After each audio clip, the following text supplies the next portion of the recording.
Naam, nimepata update nyingine kuhusu kinachoendelea mahakamani katika kesi ya Tundu Antipas Lissu. Kamishna msaidizi wa polisi Amin Mahamba alikuwa akitoa ushahidi huku akihojiwa na wakili wa serikali wakati majadiliano yalipoelekea kwenye kauli zinazodaiwa kutolewa na Tundu Lissu kuhusu kuvuruga uchaguzi na kuchochea uasi ama kuiasi taifa la Tanzania, ambapo ilipelekea kukamatwa kwake na kufunguliwa kesi ya uhaini. Kabla tuangalie kilichojiri na shahidi huyu, like video hii kisha subscribe na ubonyeze alama ya kengele. Kesi ya uhaini inayomkabili mwenyekiti wa taifa wa Chadema Tundu Antipas Lissu ilichukua mwelekeo mpya mapema leo baada ya shahidi wa upande wa mashtaka kuelezea jinsi wachunguzi walivyochunguza video ndefu ya Tundu Lissu akihutubia umma na kile walichodai kugundua katika rekodi hiyo.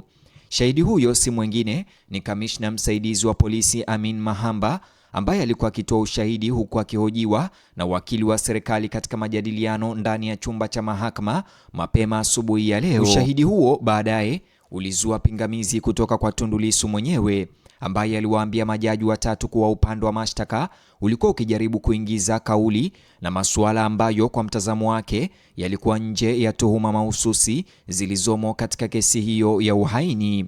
Mvutano huo ulisababisha majadiliano mafupi kati ya Tundu Lissu, upande wa mashtaka na majaji kabla ya mahakama kuruhusu kuendelea kwa uhoji huo. Kwa mujibu wa Amin Mahamba, shahidi wa serikali alihusika katika uchunguzi huo baada ya kupokea taarifa na kwenda katika ofisi ya afisa wa upelelezi wa makosa ya jinai wa kanda maalum ZCO jijini Dar es Salaam. Aliiambia mahakama kuwa alipowasili alikutana na maofisa wengine na kupewa taarifa kuhusu hatua zilizokuwa zimefikiwa na timu ya uchunguzi.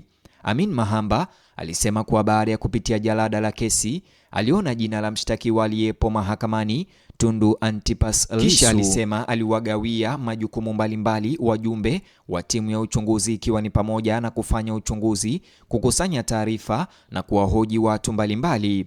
Wakili wa serikali alimtaka ataje baadhi ya maofisa waliohusika katika uchunguzi huo.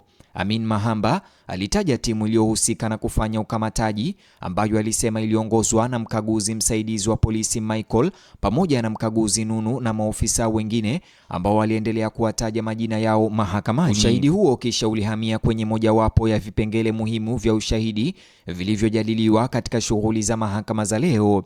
Video iliyochapishwa kwenye chaneli ya YouTube ya Jambo TV, Mahamba aliwaambia majaji kuwa baada ya kugawana majukumu, yeye na wajumbe wa timu ya uchunguzi walitazama video hiyo. Mahamba aliwaambia majaji kuwa baada ya kugawana majukumu, yeye na wajumbe wa timu ya uchunguzi walitazama video hiyo kwa umakini. Wakili wa serikali alimtaka afafanue ni video ipi hasa waliokuwa wameichunguza. Wakili wa serikali alimtaka afafanue ni video ipi hasa waliokuwa wameichunguza. Shahidi alijibu kuwa ilikuwa video inayomwonyesha Tundu Lissu akitoa hotuba. Alieleza kuwa wachunguzi walitazama rekodi hiyo kwa kutumia kompyuta maalum iliyokuwepo ofisini na kuendeshwa na mkaguzi Michael. Wakili kisha aliuliza ni kwa kina kiasi gani wachunguzi walikuwa wameichunguza rekodi hiyo. Mahamba alisema walilitazama kuanzia mwanzo hadi mwisho. Kulingana na ushahidi wake, video hiyo ilikuwa ndefu sana na timu ilitumia zaidi ya masaa mawili kuitazama. Kisha wakili alimtaka shahidi aeleze kile alichokiona kwenye rekodi hiyo. Amin Mahamba alieleza mahakama kuwa alimwona Lissu akiwa amesimama kwenye jukwaa akihutubia wananchi.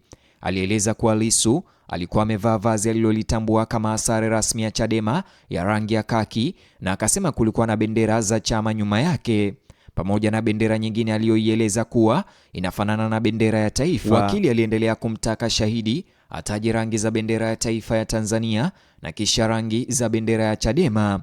Shahidi pia alieleza mahakama kuwa Tundu Lissu alikuwa amevaa miwani wakati akitoa hotuba hiyo na kwamba lugha iliyotumika katika rekodi nzima ilikuwa Kiswahili.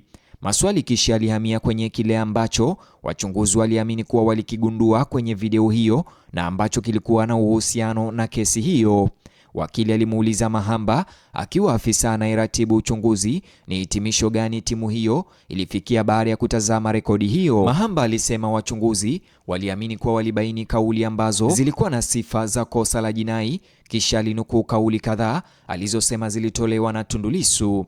Miongoni mwa maneno yaliyowasilishwa mahakamani kulikuwa na marejeleo ya msimamo ulioashiria uasi, yakifuatiwa na kauli kuhusu kuzuia uchaguzi, kuchochea uasi na kuvuruga uchaguzi ili kuleta mabadiliko ya kisiasa.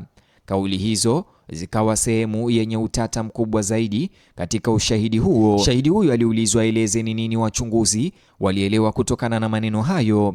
Kulingana na Mahamba, timu ya uchunguzi ilitafsiri kauli hizo kama ishara ya nia ya kuvuruga mchakato wa uchaguzi. Msimamo wa upande wa mashtaka kama ulivyowasilishwa kupitia shahidi huyo ni kwamba maneno hayo yalihusiana na mashtaka dhidi ya Lissu na yalionyesha nia ya kuingilia kati uchaguzi wa mwaka uliopita.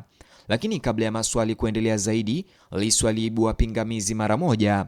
Akizungumza moja kwa moja na majaji, Lissu alidai kuwa shahidi hapaswi kuruhusiwa kuleta tafsiri au kauli ambazo hazikuwa sehemu ya mashtaka mahususi dhidi yake. Alisisitiza kuwa anakabiliwa na shtaka la uhaini na kusema hakuwahi kuwaagiza watu kuchoma au kurarua karatasi za kupigia kura.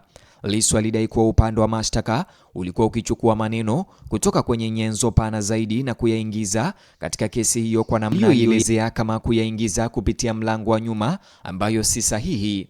Aliwaambia majaji kuwa kulikuwa na maelezo mengi yanayojadiliwa kuhusiana na kesi hiyo, lakini baadhi ya maelezo yalikuwa yakitolewa na upande wa mashtaka hayakuwemo katika mashtaka yaliyokuwa yakimkabili.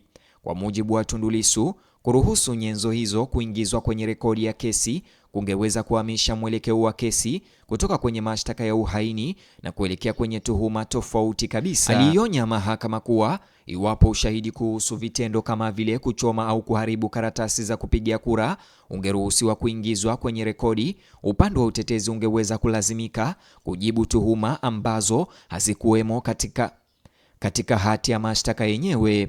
Hivyo Tundu Lissu aliwataka majaji wasiruhusu upande wa mashtaka kuwasilisha nyenzo ambazo kwa mtazamo wake zilivuka mipaka ya mashtaka yaliyokuwa mbele ya mahakama.